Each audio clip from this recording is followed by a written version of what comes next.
Hello guys, welcome back to Manu Driving School. In today's video, we're going to learn how to perform a right-hand turn when there's no right signal at an intersection. So let's get right into it.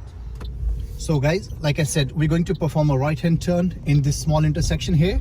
If you look at the traffic light, we don't have a green arrow here to go right. The simple rule to perform this turn or this intersection is bring your car in somewhere middle of the intersection. Let everyone from other side, let go them first. Like if they're going straight or they're turning left, let them go first. And make sure guys, when you're going to turn right, there's no pedestrian trying to cross the traffic light, because when you have a green light, the pedestrian will have a green light on the same time if only someone waiting there. So let's see how we're going to do it. So right now, we are the first car at the traffic light. Light has gone green. I start creeping forward somewhere in middle of the intersection.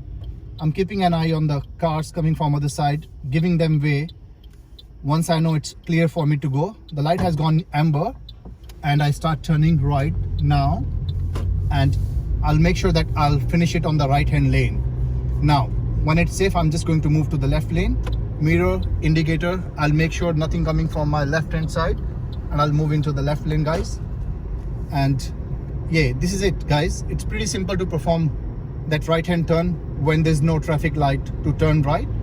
We call it a sharing light. When you go to the traffic light, wait in middle of the intersection and you do it.